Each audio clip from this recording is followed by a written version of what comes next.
Here's the world's largest television set, 14 stories high. It's on display here at Japan's high-tech Expo 85 outside Tokyo.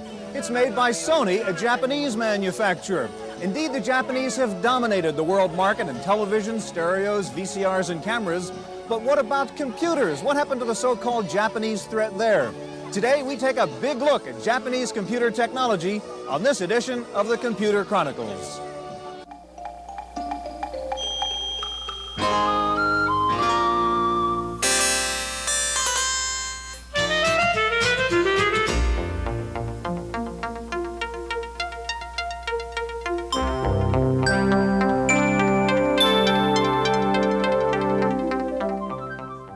The Computer Chronicles is brought to you in part by McGraw-Hill, publishers of Popular Computing magazine, featuring microcomputer applications that increase productivity for managers and professionals.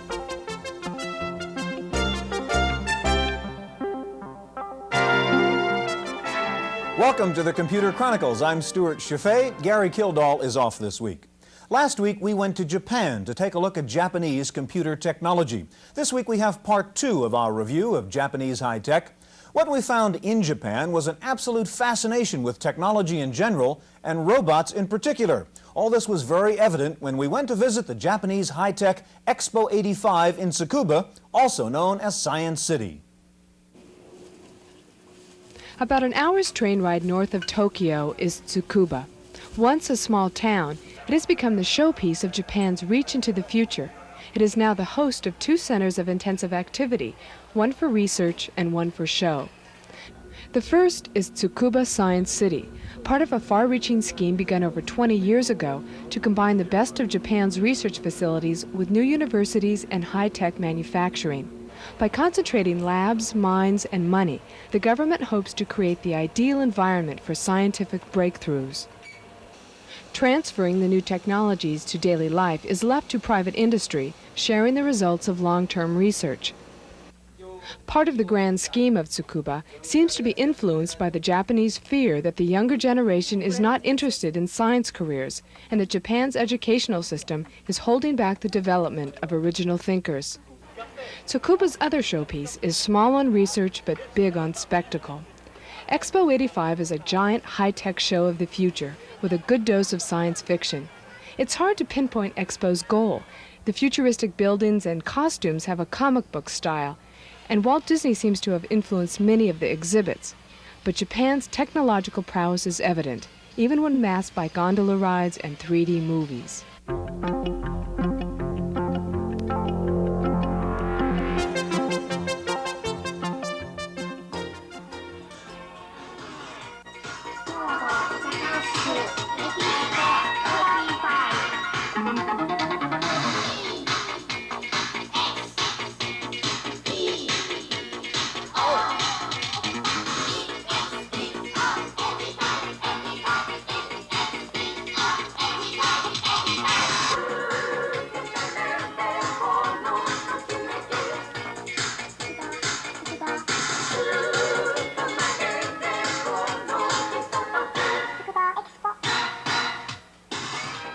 Dancing humanoids,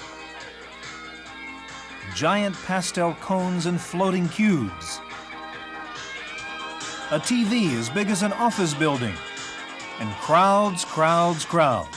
Expo 85 is a frenzy of color, sound, and movement, some of it bizarre, but all of it remarkable.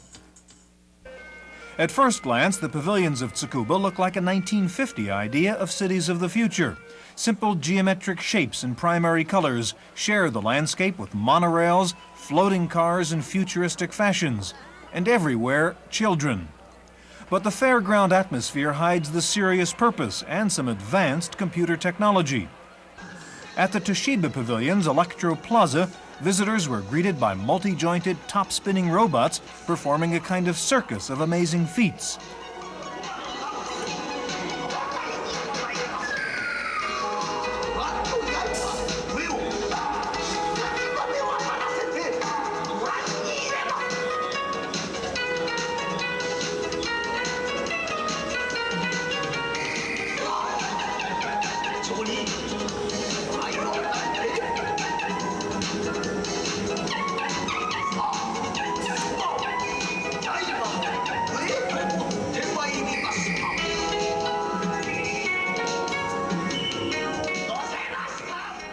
touch-sensitive robots are accompanied by an 8-jointed inspection arm, the first of its kind in the world.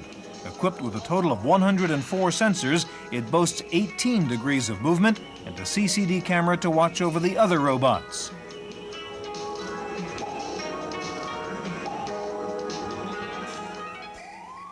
Fujitsu, better known for its computers, featured another performing robot, but of a different scale. The awesome Fanuc Man is the world's largest humanoid robot, standing 5 meters tall and weighing 25 tons. With its optical sensors and ambidextrous arms, Fanuc is both precise and powerful. It can build a delicate miniature model of itself, but is strong enough to lift a 200-kilogram barbell.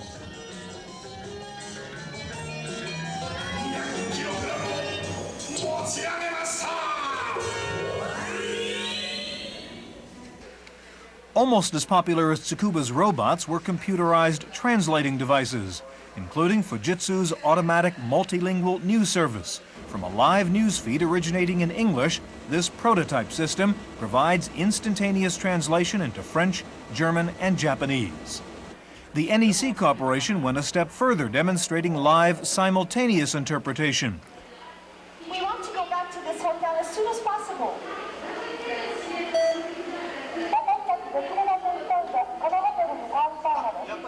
Highly developed voice recognition and reproduction systems are given high priority in Japan, where the complexity of the language is a serious obstacle to computer exports. Language was also a concern at one of the biggest foreign pavilions, that of the Soviet Union. Behind the socialist realism and the model space station was an ordinary-looking PC with some unusual talents. 0. Okay. 7. Okay. 8. Окей. Эта система синтезирует произвольный текст на русском языке. This machine synthesizes several Indo-European languages. It can understand 200 different commands and answers to the voice of the operator. Эта система позволяет создает Voice recognition is still difficult. At the moment, this machine answers only to the voice of the operator, but we are working on new models that can understand fluent speech, not just special commands. Among the 46 foreign participants, Italy demonstrated an unconventional application of computer technology, a painting analyzer.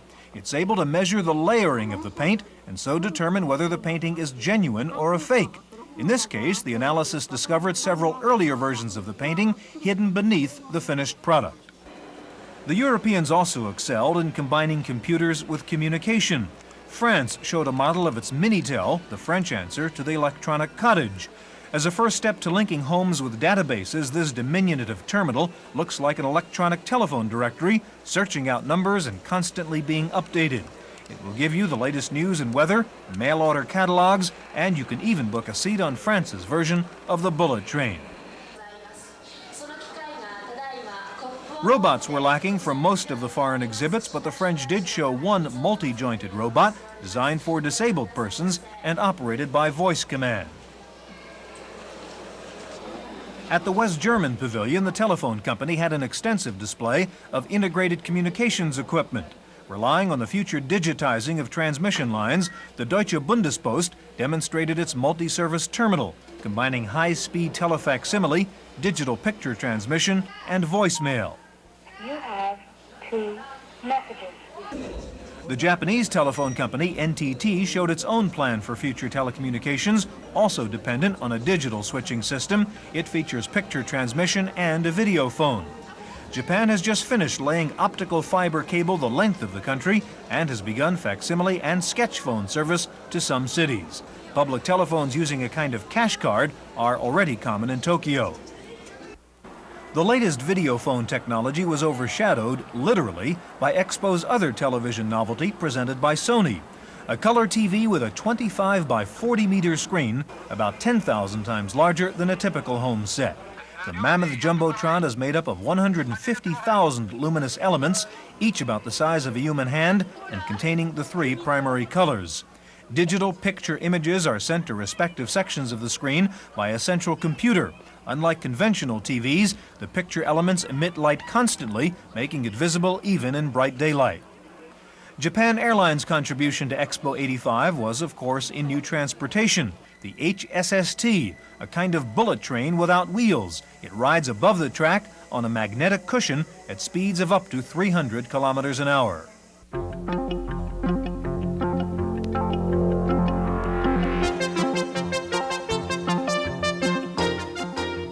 Of all the robots at Tsukuba, one group at the Japanese National Pavilion stood out among the rest. 3 astonishing machines with human-like abilities never before seen in a robot.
Wasabot is the child of Dr. Ichiro Kato of Tokyo's Waseda University.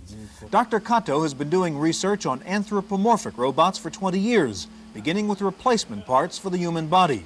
Dr. Kato expects the real era of robots to be fast approaching.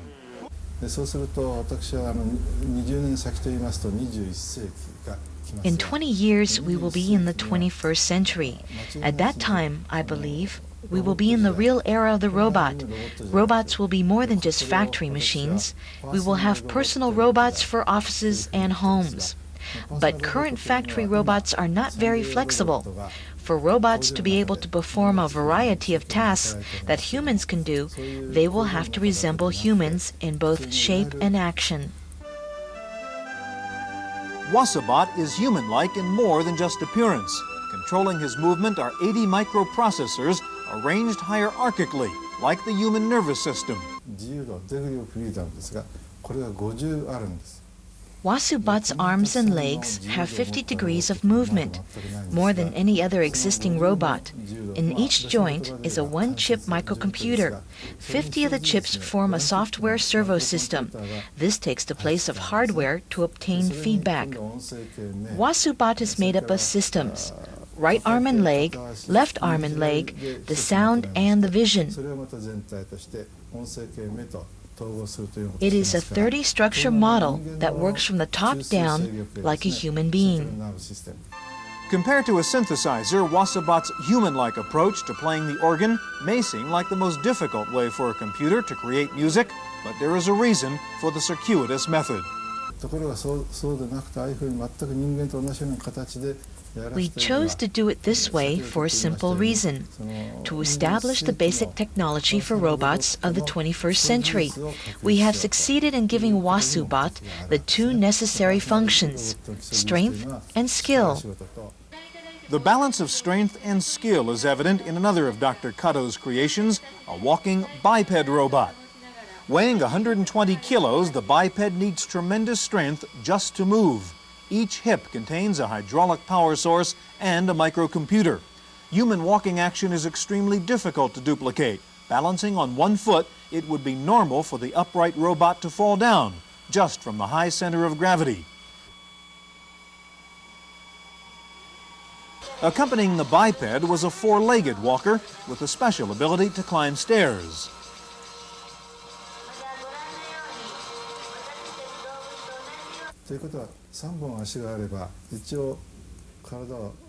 You only need one leg to move, so three legs are always supporting it. Compared to the biped robot, the quadruped is a very simple machine. It is like early human beings, who used four limbs and later used their arms for culture and civilization. By watching these robots, you begin to appreciate the difficulty of the human mechanism. To Dr. Kato, personal robots of the future will follow naturally behind other 20th century inventions. After the family car and the personal computer comes the personal robot, but he sees some obstacles along the way. The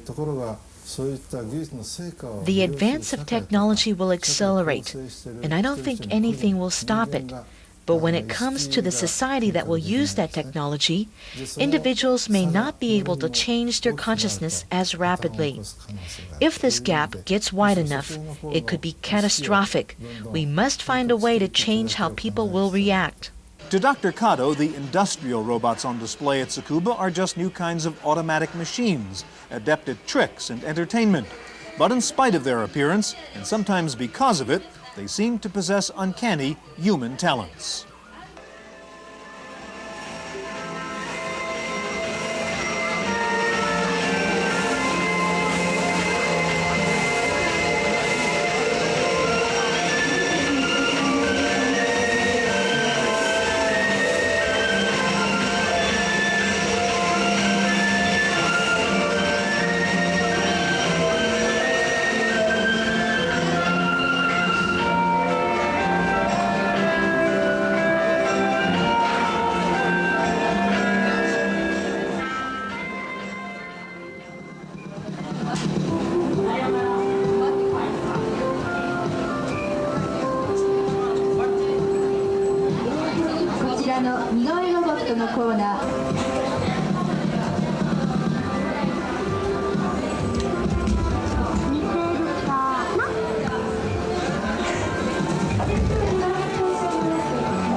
Regardless of how much progress we make, you have to keep in mind that these are only machines, not living beings. We will see many advances over the next 20 or 30 years. Artificial organs, for example. To me, it is frightening because these things are for living beings, to support human life. But robots are only machines. That's the basic difference.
That's a little robot I picked up while I was in Japan. Gary's going to be very jealous, I know.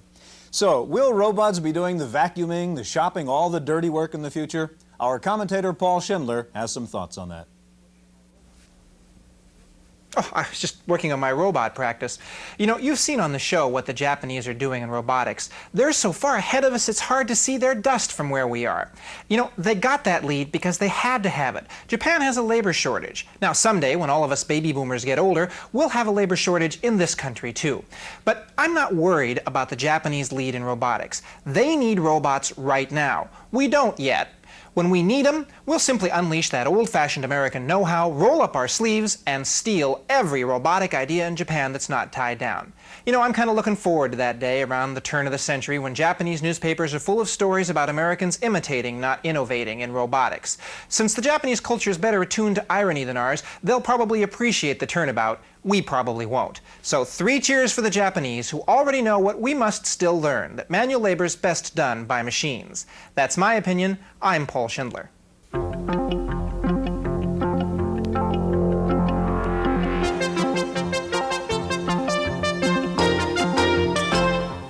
In the Random Access file this week, IBM is flexing its hardware muscle to sell software.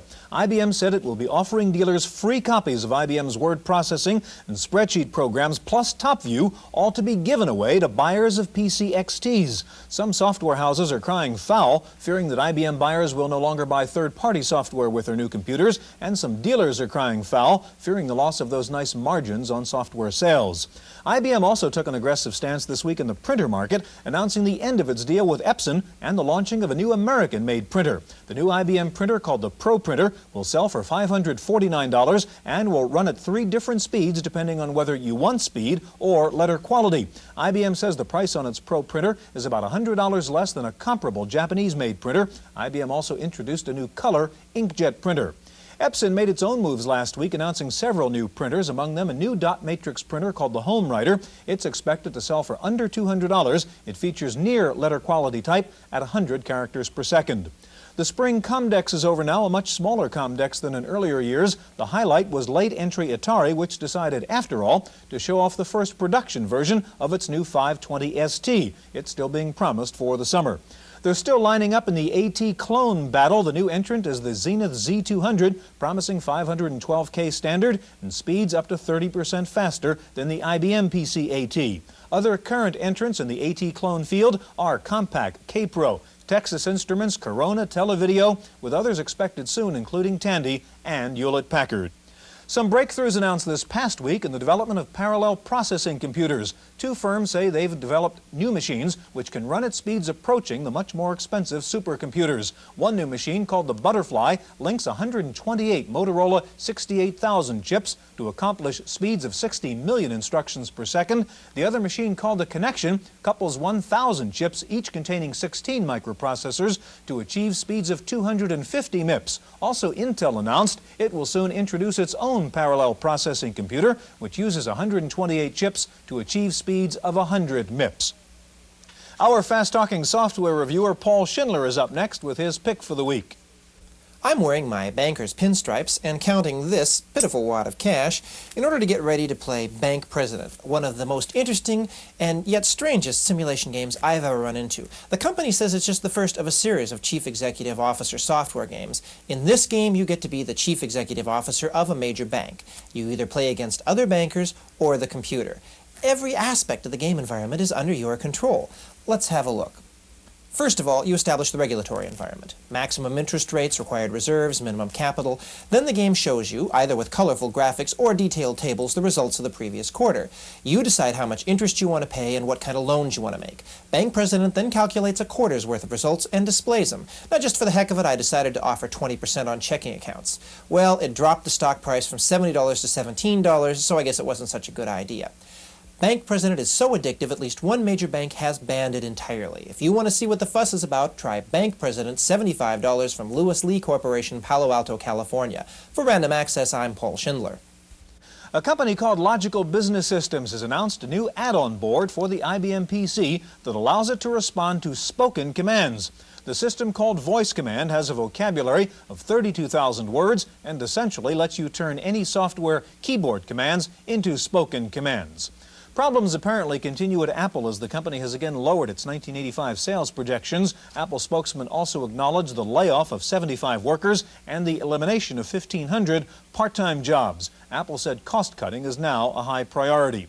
Blue Cross and Blue Shield in Maryland have announced a new laser ID card for subscribers that carries up to 800 pages of medical history on it. The optically encoded data would include past medical problems, digitized x-rays, and complete insurance information. The cards would be read by machines located at hospitals and other health care providers. Blue Cross says the availability of instant medical information would save lives in emergency situations.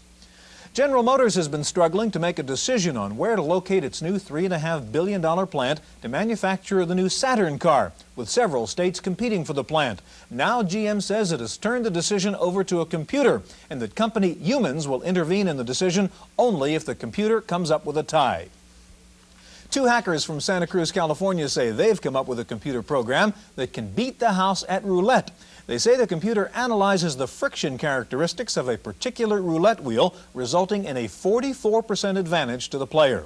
And if you think computers are all about numbers, poet Michael Newman has come up with something called a poetry processor. It helps you write poetry by automatically analyzing meter, cadence, and alliteration. It also comes with a built-in rhyming dictionary. And finally, the ultimate in literary software is a new program called Ractor. It doesn't help you write, it writes books all by itself. Its first novel is now complete. It's called The Policeman's Beard is Half Constructed. Early on, Ractor writes, quote, "Reflections are images of tarnished aspirations." I don't know what it means either. That's it for this week's Computer Chronicles. We'll see you next week. The Computer Chronicles was brought to you in part by McGraw-Hill, publishers of popular computing magazine, featuring microcomputer applications that increase productivity for managers and professionals. Hotel accommodations in Japan provided by the Capital Tokyu Hotel, a member of the Tokyu Hotel chain, with hotels throughout Japan and the Far East. Air transportation courtesy of Japan Airlines, providing service to 33 countries around the world.